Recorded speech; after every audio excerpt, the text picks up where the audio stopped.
자, 오늘 하나님 우리에게 주시는 말씀 에스겔 40장 3절의 말씀 다 같이 한 목소리로 하나님 우리에게 주시는 말씀 합독합니다.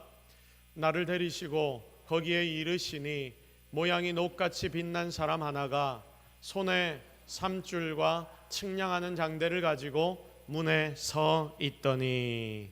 아멘. 할렐루야. 하나님께서 오늘 우리와 함께 하십니다. 믿습니까? 자, 여러분 기억이 안 나십니까? 뭐가 기억이 갑자기 안 나냐? 아마 여러분 이렇게 생각하고 계시겠지만 제가 어디에 앉으라고 말씀을 드렸죠? 예, 까먹으신 거 아니죠? 자, 앞으로 최대한 빨리 와주십시오. 오전에도 마찬가지고 오후에도 마찬가지고 뭐 수요일 금요일도 마찬가지고 뒤에 있는 우리의 이 버릇을 좀 고치겠습니다. 뒤에 계시는 분들은 제가 싫어서 뒤에 앉는다, 제가 이렇게 생각하고 제가 좀 멀리 생각하고 살겠습니다. 예, 자, 오늘 특별히 교회 살리기 프로젝트 세 번째 강의를 함께 할 건데, 여러분 우리 첫 번째부터 우리 한번 생각을 좀 해볼까요? 교회 살리기 프로젝트 첫 번째 뭐에 대해서 우리가 좀 나눴습니까? 제목이 혹시 기억나십니까? 뭐보다 쉬운 죽음이라고 했는데 너무 오래돼서. 자, 뭐보다 쉬운 죽음입니까? 우리가 뭘 해야 된다고 했죠? 변해야 된다. 근데 이 변화보다 쉬운 게 뭐다? 죽는 거다. 자, 변하는 것보다 죽는 게 더 쉽답니다. 근데 여러분 삶을 쭉 돌아보시면 진짜 그 말이 맞다 싶거든요. 그래서 왜 그 교회는 부흥하게 되었는가 이걸 쭉 살펴보다 보니까 이게 늦더라도 변화를 시작하는 교회는 어떻게 된다?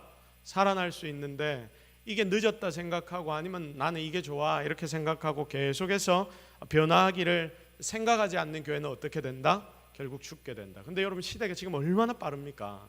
그래서 목사님 저도 변화가 되어야 되고요, 그리고 함께 섬기는 우리 모두도 변화가 해야 됩니다.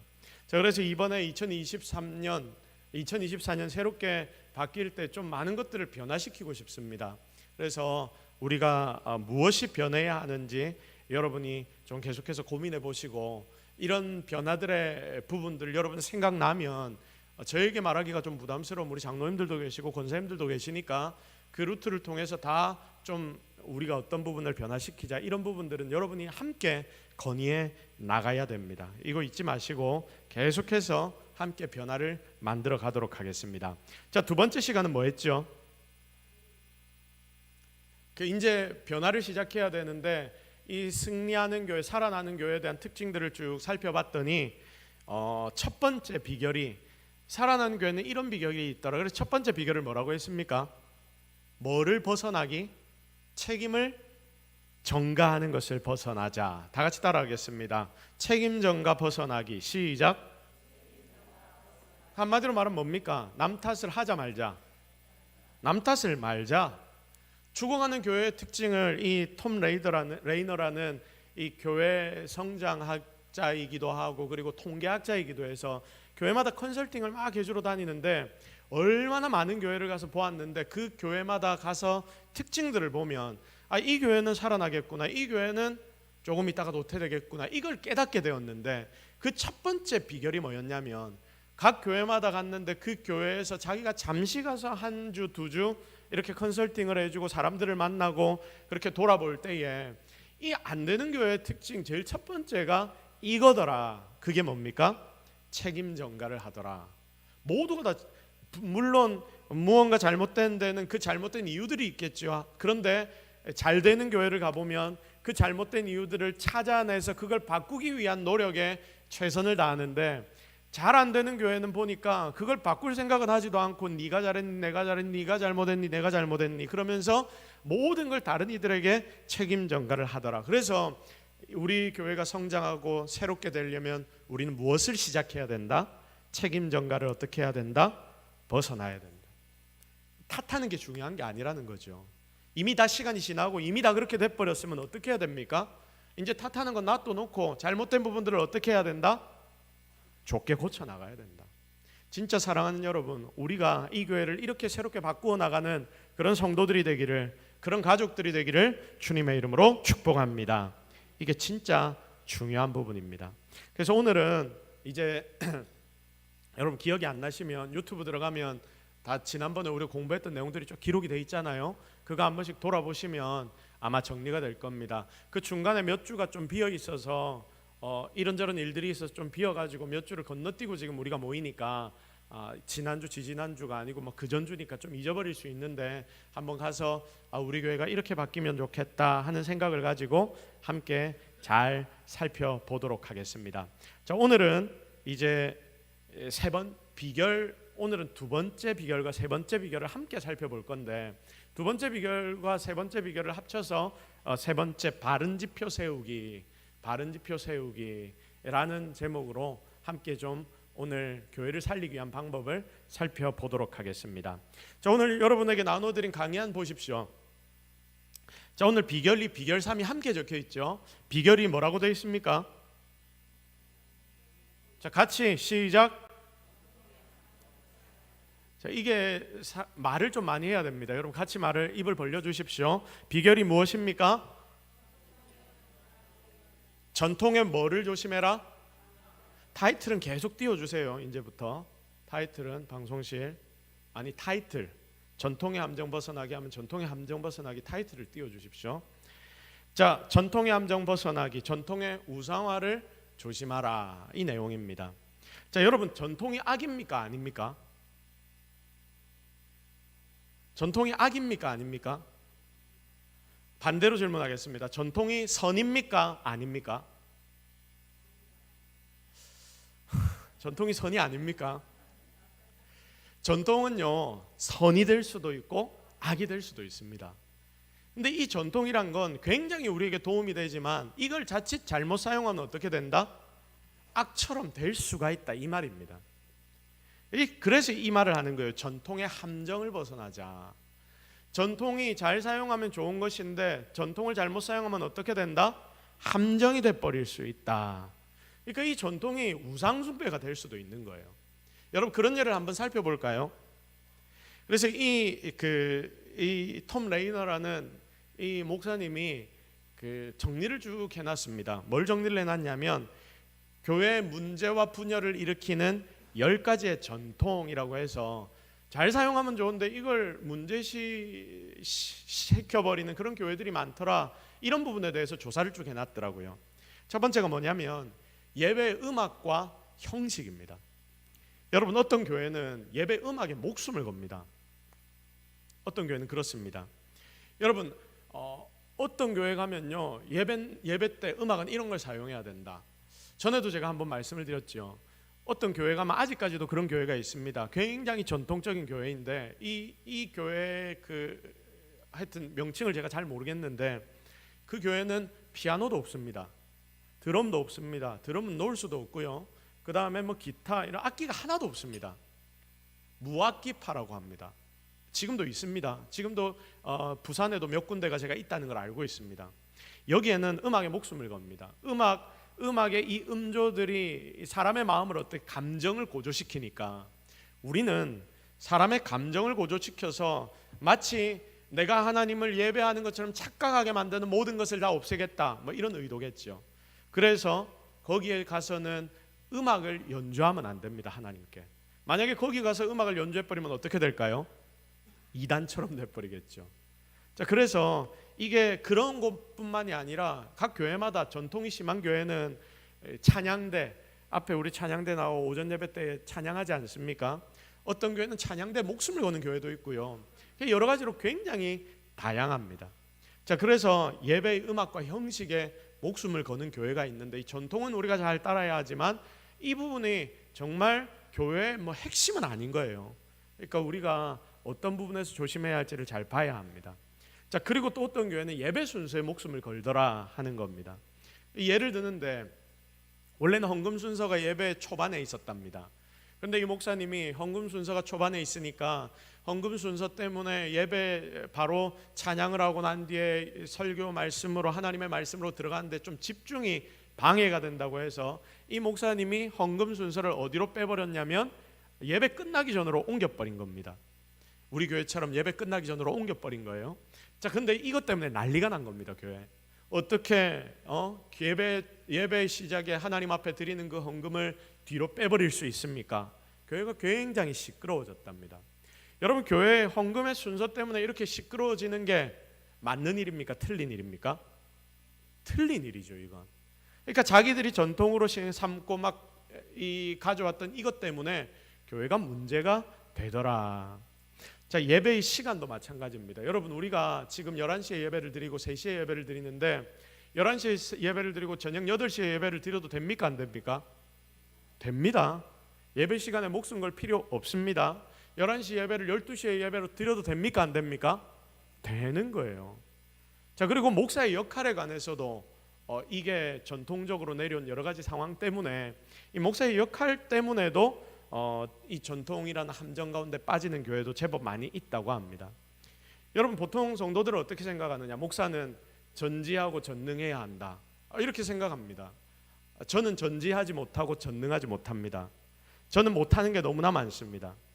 그리고 목사는 봉사의 일을 처음부터 끝까지 다 직접 해야 한다.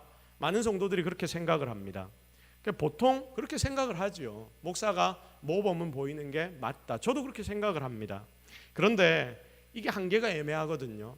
그러니까 성도들의 눈에서, 성도들의 입장에서 목사는 처음부터 끝까지 완전해야 된다 하는데 여기에 조금만 걸리는 부분들이 있으면 어떤 일이 벌어질까요? 문제가 생기는 겁니다. 저희 집이 여기 3층이죠. 월요일 날 반바지를 초반에 입고 편안한 옷을 입고 마당으로 내려와서 뭔가를 사러 밖으로 나갔습니다. 저희 집이니까 반바지 입어도 됩니까? 안 됩니까?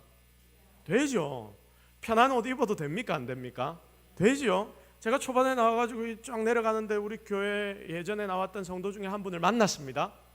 이분이 어떻게 하는지 아십니까? 여기 안 계시니까 제가 이야기를 하는 거예요. 저를 보더니 위아래로 이렇게 계속 봅니다. 목사님이 그렇게 입으시니까, 목사님이 좀 그렇게 입으시니까 하고 그 뒤에 뭐라고 하냐면 뭔가 다른 말을 원래는 하고 싶었겠죠. 편해 보이고 좋네요. 이렇게 급하게 바꾸시더라고요. 편해 보이지요. 제가 이렇게 이야기를 하고 제 볼일을 보러 갔습니다. 이게 뭐냐면 이 기본적인 우리의 머릿속의 생각인 거예요. 근데 이렇게 쉽게 넘어갈 수 있는 부분들이 있지만 이게 조금만 잘못되면 어떻게 되느냐? 문제가 생길 수 있더라 하는 겁니다. 여러분, 기본이 이겁니다. 교회 목사가 해야 하는 일이 무엇이냐면 하나님의 말씀으로 여러분을 가르치는 것이고, 여러분을 가르쳐서 여러분이 세워져서 여러분이 하나님의 일을 더 잘하도록 만드는 게 목사가 할 일인 거예요. 그런데 우리가 굉장히 많이 착각을 하니까 이 부분에 대해서 여러분의 머릿속에 잘 집어넣으시기를 바랍니다.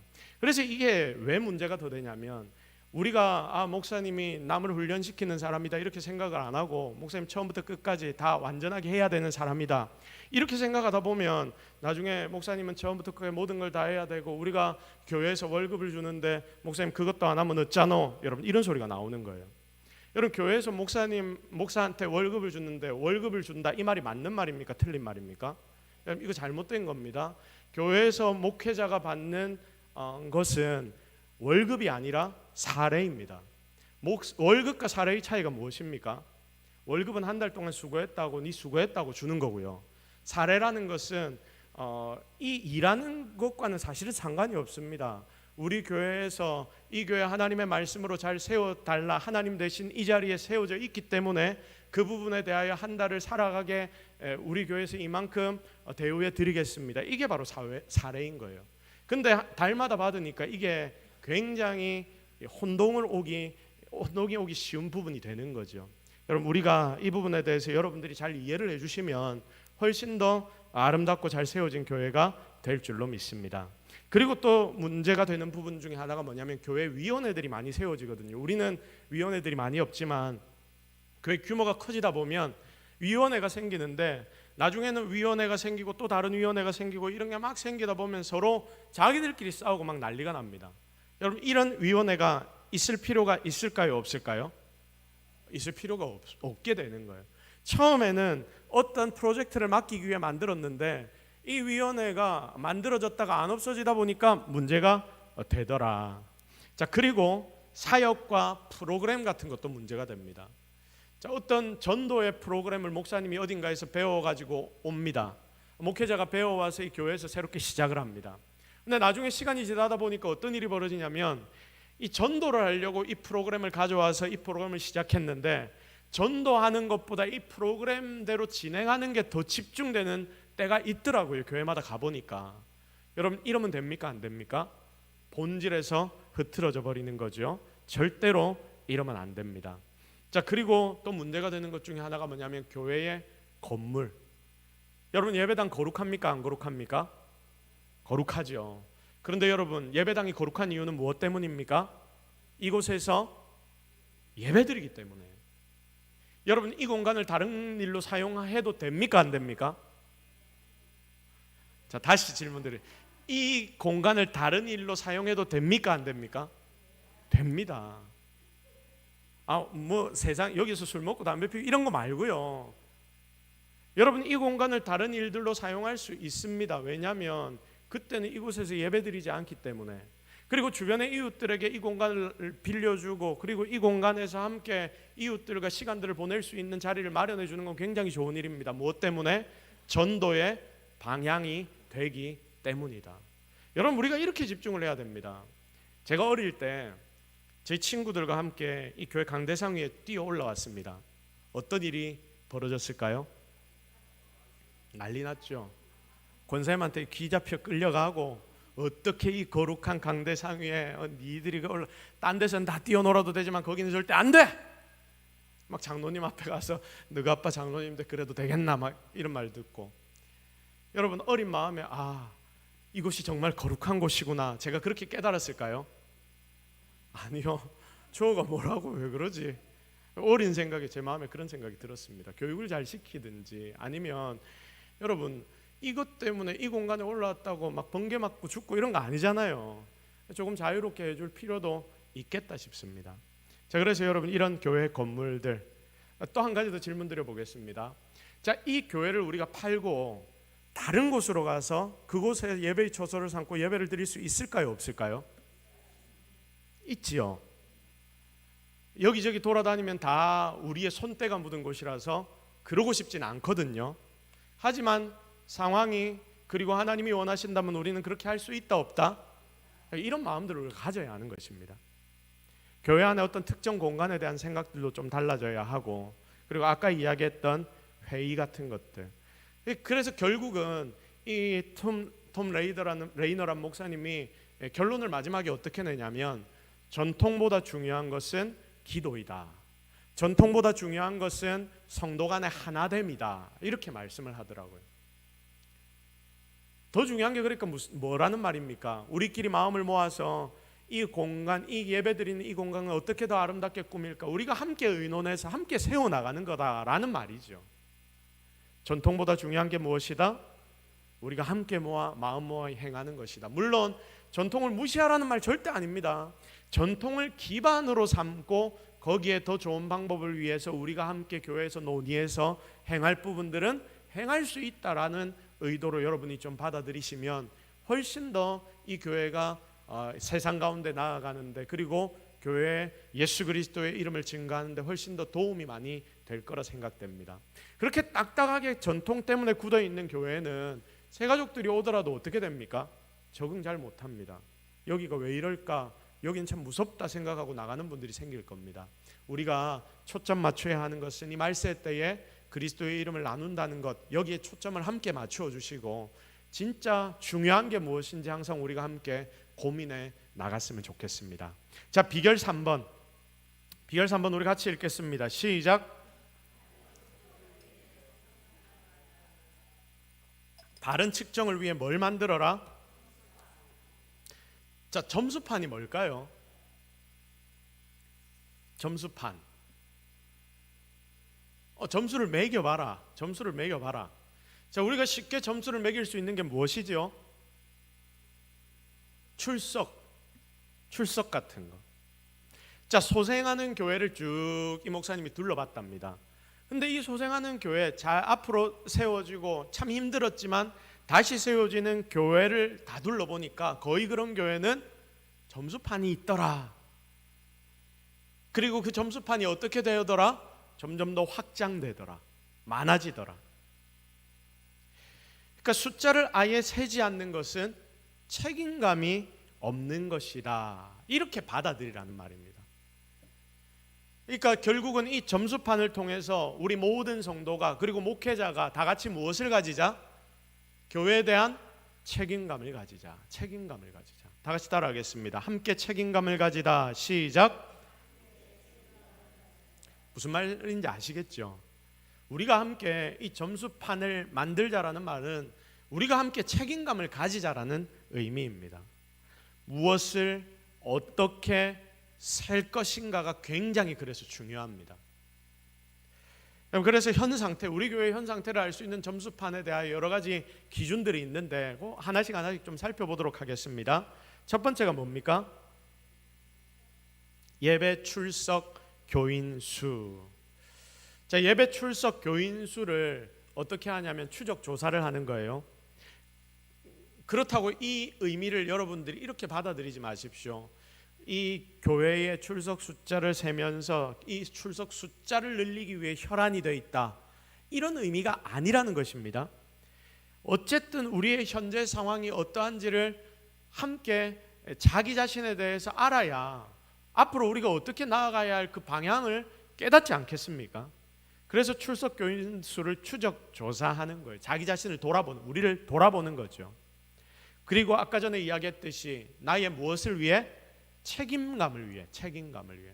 그래서 오늘 이 세 번째 이 바른 측정을 위해 점수판을 만들라라는 이 비결 세 번째 핵심이 뭐냐면 책임감입니다. 우리 모두의 책임감. 교회 전체 주일 예배 참여수. 여러분, 우리 교회는 교회 전체 출석, 주일날 오전 예배, 오후 예배 참여수, 이거 통계 조사를 하고 있겠습니까? 안 하고 있겠습니까? 하고 있습니다. 제가 오고 난 뒤에 모든 주일 출석수가 교육자실에 다 들어가 있습니다. 이걸 제가 지금 고민하는 게 뭐냐면 주보에 오픈을 해서 여러분 모두가 함께 볼 수 있도록 지금 만들까 말까 이걸 생각을 하고 있습니다. 왜냐하면 이걸 여러분이 보면 이번 주에, 지난주에, 지지난주에 우리 교회가 이랬구나, 성도들이 이만큼 왔구나, 우리 교회 누가 이번 주에는 많이 빠졌나 보구나, 여러분들도 같이 고민하고 같이 책임감을 가질 수 있으니까 저만 가지는 게 아니라 우리가 다 같이 책임감을 공유해 보자는 의미에서 이걸 주보에 낼까 말까 이걸 지금 고민하고 있는 중입니다. 여러분들 중에 혹시 보고 싶은 분 계시면 와가지고 교육자실 와서 강사님한테 보여달라면 아마 전체 통계를 쭉 보여드릴 수 있을 겁니다. 자, 그리고 이제 목장, 우리 교회 전체 교회뿐만이 아니라 목장도 그렇게 해야 되겠죠. 목장도 여러분들이 보고하면 그 보고를 가지고 전체 통계를 매주마다 지금 내고 있거든요. 그래서 우리 큰 교회도 마찬가지고 작은 여러분 교회의 목장도 마찬가지고 이렇게 우리가 통계를 내야 하는데 왜 이런 일들을 우리가 해야 하냐면 우리가 이걸 볼 때마다 안 오는 사람에 대한 애착이 더 생길 겁니다. 그리고 주님의 몸이 빌 때에 우리의 신경과 그리고 마음이 더 거기에 쓰이게 되기 때문입니다. 그냥 놔둬 버리면요 전혀 안 보입니다. 그런데 이게 눈에 보이도록 시각화가 쫙 돼 버리면 우리 모두가 다 신경을 쓸 수 있습니다. 특별히 조금 있다가도 나오겠지만 우리 교회 목장, 목자와 그리고 목원 여러분들도 아마 이 부분에 대해서 조금 더 신경을 쓰시면 훨씬 더 이 교회가 세워져 나가는데 같이 책임감을 가질 수 있게 될 것입니다. 두 번째는 뭡니까? 헌금에 대해서도 여러분 주보에 계속해서 나가 있죠. 얼마씩 했는지 이런 것까지는 제가 기록을 하지 않지만 여러분에게 기록된 이름이라도 보여드리는 이유는 이게 바로 재정 책임성을 함께 나누는 방법이 될 수 있기 때문입니다. 자, 처음 교회 온 사람들이 이걸 볼 때 어떤 마음이 드냐면 이 교회에 헌금하는 모든 내용들이 다 나와 있구나, 비판적인 시각으로 볼 수 있을 겁니다. 그래서 이 부분도 넣을까 뺄까 고민을 매해마다 하지만 그래도 지금 넣고 있습니다. 왜냐하면 이 책임성을 위해서입니다. 여러분 헌금 봉투 보면 중간에 구멍이 똥똥 뚫린 거 본 적 있으시죠? 11조 같은 것도 한 번 하는 거 12개월 이렇게 체크하는 거 말고 일반적인 헌금 봉투 보면 중간에 그 구멍이 뽕뽕 뚫려 있습니다. 믿지 않는 사람들이 이걸 보고 뭐라고 욕을 하냐면 이 헌금을 얼마 했는지 바로 보고 알려고 헌금 봉투 중간에 동그란 구멍을 내놨더라 하면서 막 욕을 하더라고요. 그래서 제가 설명을 해드렸어요. 그게 아니고 헌금이 막 들어오는데 이 빈 봉투랑 들어있는 봉투랑 이게 막 다 섞이다 보면 이게 안에 돈이 있는데도 불구하고 버리는 경우들이 생기더라. 그래서 이게 돈 뭐 넣어가지고 노라면 5만 원, 초록색이면 10,000원 이거 체크하려고 하는 게 아니라 굳이 왜 그렇게 체크를 하려고 하겠느냐. 그게 아니고 혹시나 돈이 있는데도 버려지는 봉투가 있을까 봐 그거 체크하려고 그렇게 해놨다. 제가 설명을 해준 적이 있습니다. 자, 세상의 사람들은 비난할 수 있는 부분이지만 그래도 우리가 함께 이 재정의 책임성을 나눌 수 있는 방법이라면 충분히 사용할 수 있다라는 생각을 해보는 거죠. 세 번째는 무엇입니까? 소그룹 목장 참석 숫자. 자, 많은 성장하는 교회들에게 제일 중요한 체크 포인트 중에 하나가 바로 이거라 하더라고요. 소그룹의 참석 숫자가 교회 성장과 건강에 굉장히 중요한 부분을 차지한다. 이게 통계적으로 나옵니다. 통계적으로. 여러분, 그래서 지금 종이에 받아 놓은데 별표를 한번 쫙 치십시오. 소그룹 목장 참석 숫자. 정말 교회의 소그룹이 얼마나 중요한지를 알려주는 데이터라는 말입니다. 이것은 여러분 한번 생각해 보십시오. 소그룹이 그러니까 이 교회에서 가장 어떻다? 중요하다. 그러면 여러분 한번 생각해 보십시오. 소그룹이 가장 중요하면 소그룹의 리더들, 우리 교회 같은 경우에는 목자겠죠. 목자가 중요할까요? 안 중요할까요? 중요한데 얼마나 중요하다? 진짜 중요하다. 그래서 여러분, 교회 목자가 살아나면 그 목장은 삽니다. 자, 그와 마찬가지로 교회 목자들이 다 같이 살아나면 이 교회는 어떻게 됩니까? 살아나게 될 겁니다. 자, 그래서 내년 초반에 이 목자들에 대한 그리고 목장의 각 리더들에 대한 좀 배움과 그리고 뭐 세미나에 관련한 이런 부분들을 우리가 좀 더 가지려고 합니다. 왜냐하면 이 목자들이 살아야 교회가 살기 때문입니다. 이렇게 연결이 되기 때문입니다. 그래서 오늘 여기 목자님들 다 계시겠지만 여러분들도 좀 더 신경을 쓰셔야 하는 부분들이 무엇이냐면 우리 교회 내 목장에 누군가가 이번 주에 빠졌고 누군가가 왔고 그리고 이번 주에는 몇 명이 참석을 했고 우리 목장 모임에는 누가 잘 오지 않는가. 여러분 이걸 통계도 여러분들이 한번 내보시고 저희에게 보고한다고만 이렇게 적는 게 아니라 개인적으로도 좀 통계를 쭉 내셔서 매번 빠지는 사람을 데려오기 위해서 어떤 고민들을 좀 해야 하는가. 여러분 이런 책임감들이 우리 속에 있어야 하는 거죠. 이게 하나님이 여러분들에게 맡겨주신 책임이라는 것을 잊지 말고 진짜 소그룹 리더들, 우리 목자들이 살아날 수 있는 그런 자리들 좀 많이 만들어 갔으면 좋겠고 여러분들에게 그런 책임감들이 더 있었으면 좋겠습니다. 자, 네 번째 뭡니까? 회심자의 숫자가 뭘까요? 쉽게 말하면 새신자, 새가족 숫자죠. 회심자라고 표현했지만 새가족 숫자입니다. 이걸 보면 교회가 얼마나 전도하느냐를 알게 됩니다. 교회 성도들 하나하나가 얼마나 예수님의 이름을 나누는데 집중하고 있느냐를 알게 됩니다. 그럼 이 지상 마지막 대명령이 무엇입니까? 지상 대명령, 우리 주님이 명령하신 이 명령이 무엇입니까? 땅끝까지 복음을 전해라. 바로 이 마지막 우리에게 주신 이 명령을 우리 교회가 우리 성도들이 지키느냐 지키지 않느냐가 바로 보이는 지표가 뭐냐면 바로 회심자의 숫자, 새가족의 숫자입니다. 특별히 교회에 한 번이라도 이 새롭게 나오는 사람, 이 사람들에 대한 숫자를 교회에서 쭉 통계를 내어보면 이 교회가 얼마나 전도의 마음을 쓰고 우리 성도들이 얼마나 전도의 마음을 쓰고 있는지 알게 되는 거예요. 그래서 이 부분은 굉장히 단순하지만 어떻다? 효과적인 지표가 된다. 여러분, 여러분이 진짜 이 새가족에 관련해서 마음을 많이 써야 합니다. 내가 최선을 다해 전도에 올 사람, 전도에 올 수 있는 사람들을 이제 여러분 내년 새해가 되면 저 뒤에 있는 걸 뜯어버리고 각 목장별로 여러분들의 VIP 적어 놓으면 그 VIP를 저기 붙일 것이고요. 그리고 저기에 여러분 목장의 각 1년의 목표들, 그러니까 1년의 표어들 교회에서도 만들겠지만 여러분 목장이 다 같이 모여서 한번 그런 것도 의논해보고, 그리고 저기에 그런 거 기록해놓고 함께 전도할 수 있는 VIP도 적어놓고, 그러면 오며 가며 사람들이 보고 함께 기도할 수 있기 때문에 그렇게 해서 저 뒤에 있는 게시판을 좀 활용하려고 하니까, 그럼 그렇게 해서 우리가 이런 점수판들을 좀 잘 만들어서 다 같이 이 책임감을 공유할 수 있는 그런 시간들을 가졌으면 좋겠습니다. 자, 마지막 뭐라고 되어 있습니까? 성도의 사역 참여 시간. 요건 좀 특별한 지표지요. 좀 특별한 지표입니다. 이거는 많은 교회에서는 하지 않는 척도라고 합니다. 자, 그런데 이 톰 레이너라는 목사님은 이 척도가 굉장히 중요한 척도라고 이야기를 합니다.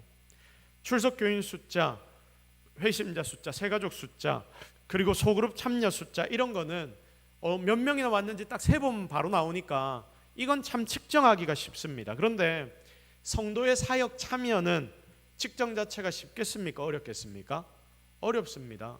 예를 들어 전도 특공대를 한다 하면 누군가가 언제 왔고 누군가가 안 왔고 이런 걸 일일이 하나하나 체크해 나가야 하기 때문입니다.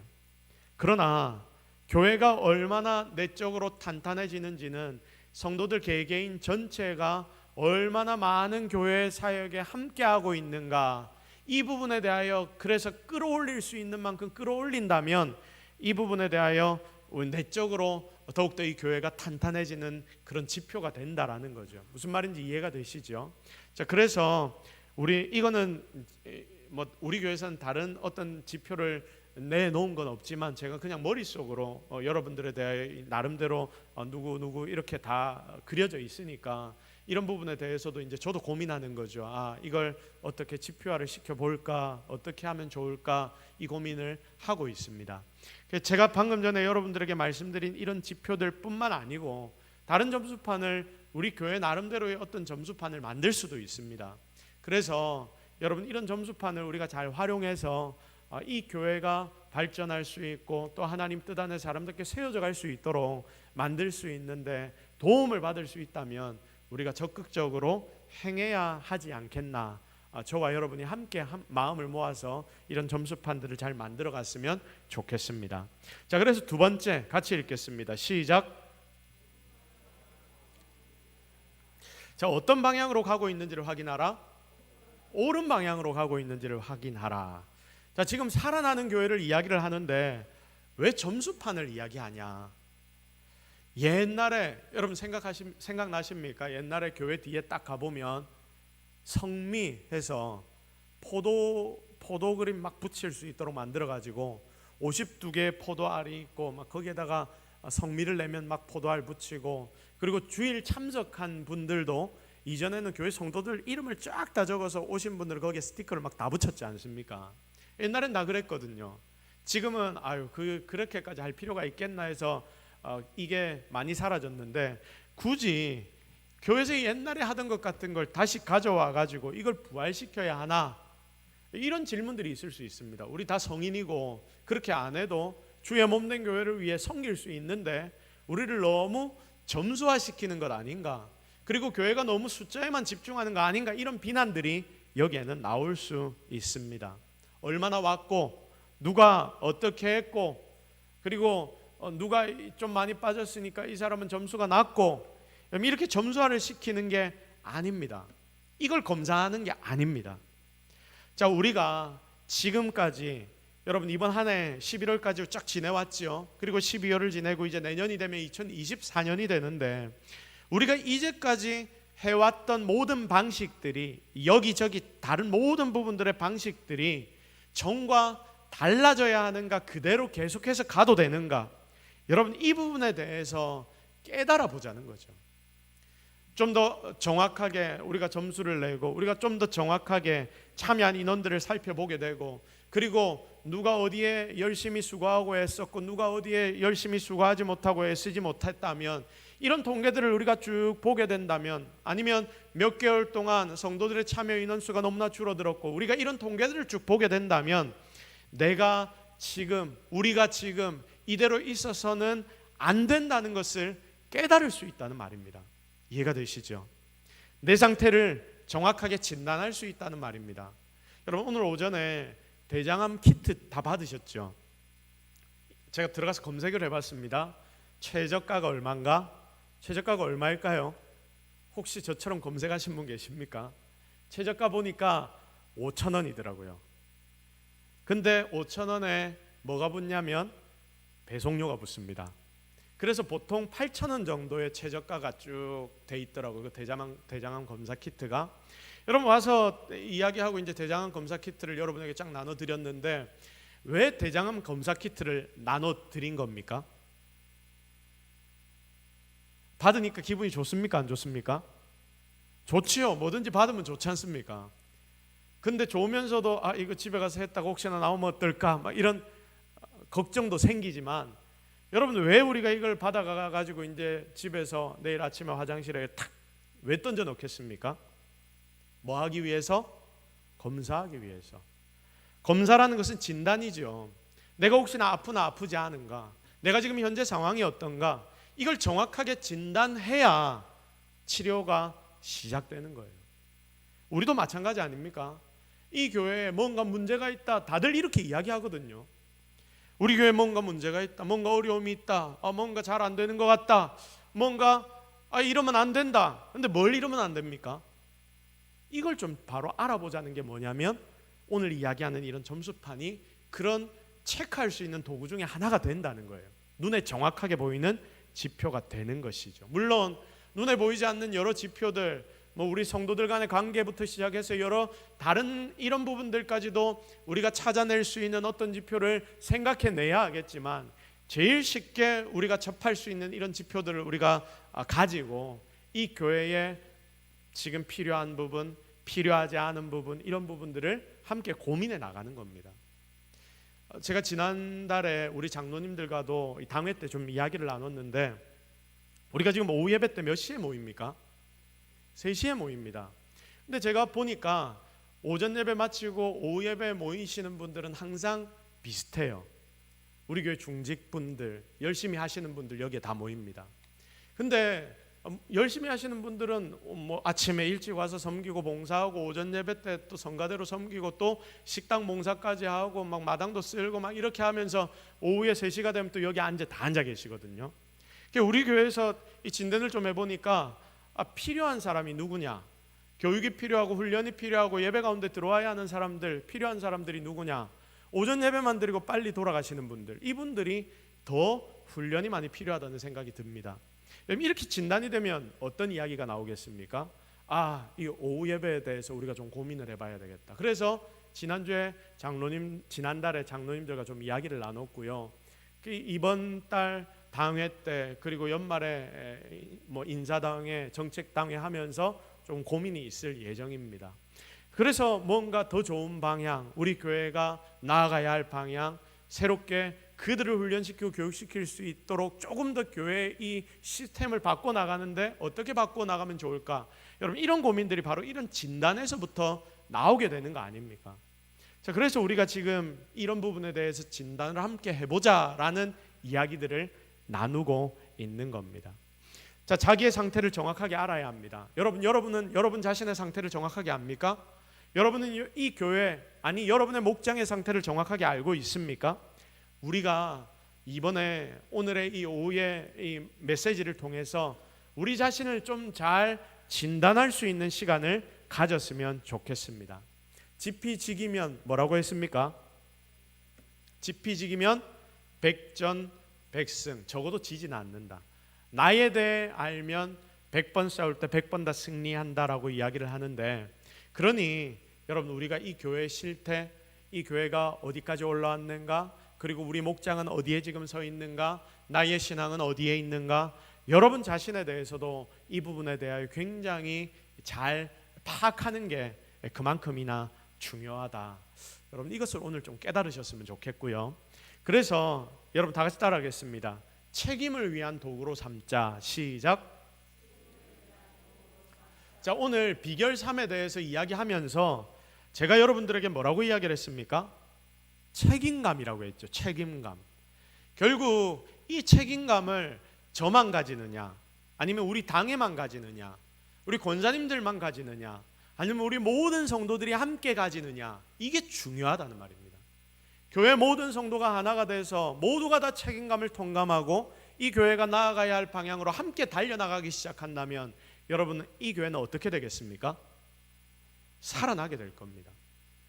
문제는 이 책임감을 우리 모두가 공유하지 못하기 때문에 어떤 부분은 저만 고민하고 있고, 어떤 부분은 우리 당에만 고민하고 있고, 어떤 부분은 우리 권사님들만 고민하고 있고, 그래서 이 모든 부분들을 될 수 있으면 이 부분에 대하여 모든 것들을 지금 판을 잘 좀 만들어서 함께 무엇하자?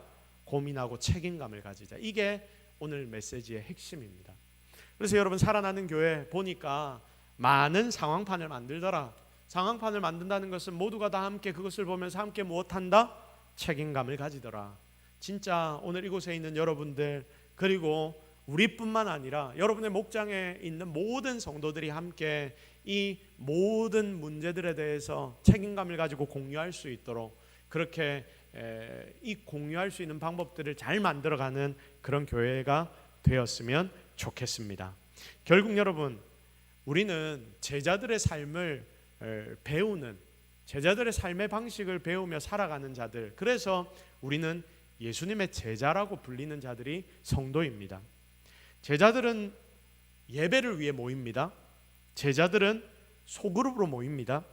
제자들은 세상의 사람들에게 복음을 전합니다. 제자들은 사역에 참여합니다. 이 모든 것을 우리가 숫자화시켜보자라고 이야기하는 것은 눈에 보이는 성장에만 집중하는 게 아님을 기억하십시오. 숫자가 목표가 아닙니다. 제대로 모두를 제자 삼는 비전을 우리가 다 같이 만들어가 보자. 여러분, 그래서 좀 우리가 함께 고민할 부분들은 고민할 수 있도록, 책임감을 가질 수 있는 부분들은 책임감을 가질 수 있도록 우리 교회의 많은 부분들, 바꿔나가야 할 부분들, 현 상황을 잘 알 수 있는 여러 상황판들을 우리도 같이 만들어서, 여러분의 목장도 함께 만들어서 진짜 이 교회가 더욱더 아름답게 세워질 수 있도록 하나로 만들어가는 우리 모두가 되기를 주님의 이름으로 축복합니다. 우리 시간 같이 한번 기도하겠습니다. 옆에 보시면 묵상한 질문들이 있죠. 질문들을 한번 읽어보고 우리 함께 기도했으면 좋겠는데, 1번 질문 같이 한번 읽어보겠습니다. 척도에 집착하는 것과 척도를 책임의 수단으로 사용하는 것 사이에 실제 차이는 무엇인가? 여러분 한번 생각해 보십시오. 그리고 여러분 기록해 보십시오. 오늘은 기록하고 안 내셔도 되고 여러분이 가져가시면 됩니다. 척도에 집착하는 것, 척도를 책임의 수단으로 사용하는 것 사이에 실제 차이. 2번 같이 읽어보겠습니다. 시작. 대부분의 교회는 예배 출석 교인 숫자를 추적한다. 대부분의 교회가 이 척도를 사용하는 이유는 무엇인가? 여러분 한번 고민해서 써보시고요. 3번 시작. 소생한 교회들은 왜 다른 교회들보다 더 확장된 점수판을 갖고 있을 가능성이 높은가? 함께 나눈 부분들이죠. 4번째, 사역 참여에 관한 점수판을 가진 교회가 상대적으로 적은 이유가 무엇인가? 5번째, 소생한 교회들의 특징으로 이런 것들이 나오는 이유가 뭐라고 생각하는가? 여러분 오늘 배운 것들 정리하시면서 한번 쭉 나중에 기록해 보십시오. 먼저 우리 함께 기도합시다. 하나님, 나도 내 개인의 숫자판을 좀 만들겠습니다. 우리 목장의 숫자판도 한번 만들어 보겠습니다. 우리 교회의 숫자판도 한번 만들어 보겠습니다. 그래서 우리의 현재 상황을 좀 정확하게 알고, 그리고 우리가 어디로 나아가야 할지를 깨닫겠습니다.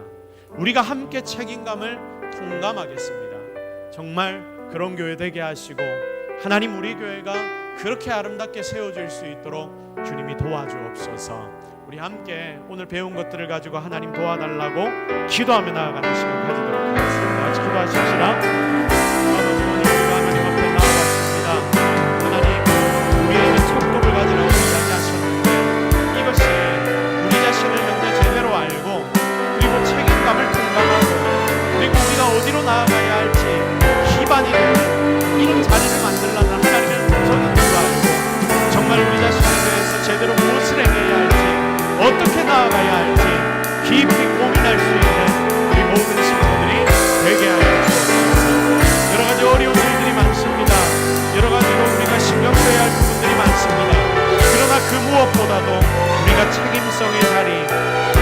섬기는 자리로 나아가기를 원하오니 하나님 우리와 함께 하옵소서.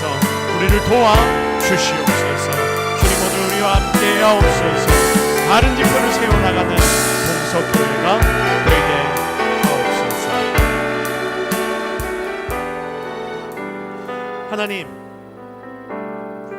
하나님께서 오늘 우리에게 지혜를 허락하여 주옵소서. 우리의 현재 상황이 어떠한지를 우리가 더 정확하게 알기를 원합니다. 그것을 위하여 우리가 무엇을 지표로 삼아야 하는가, 현재 우리가 어떤 상황에 있는가, 하나님 이것 알 수 있는 방법들을 우리에게 잘 알려주시고, 그리고 우리가 다 같이 그 모든 일들에 집중하여 함께 책임을 나누는 자들이 되게 하옵소서. 그렇게 주님이 원하시는 자리에 우리 교회가 서 있게 하시고, 그렇게 하나님이 우리 교회를 다시 살려주실 줄로 믿사오니 하나님 오늘 우리에게 기적과 능력을 허락하여 주옵소서. 여기 있는 우리 모든 성도들 주의 몸된 교회를 위하여 많이 수고하고 애씁니다. 수고하고 애쓰는 자들 하나님이 책임져 주시고 은혜를 다하여 주시고, 우리뿐만이 아니라 이 교회 모든 성도들이 함께 이런 책임감을 나눌 수 있도록 주님이 우리 모든 성도들 가운데 함께하여 주옵소서. 특별히 오늘 이 자리에 있는 각 목장의 리더들을 축복하여 주옵소서. 이들이 그 목장에서 정말 주의 몸된 작은 교회를 아름답게 세워나가게 하시고, 하나님이 원하시는 자리에서 최선을 다해 그 아름다운 교회를 세워나갈 때에 하나님이 그 목장들이 부응하는 능력을 허락하여 주옵소서. 모든 것 다 하나님 은혜인 줄로 믿사옵고 예수 그리스도의 이름으로 기도드립니다. 아멘.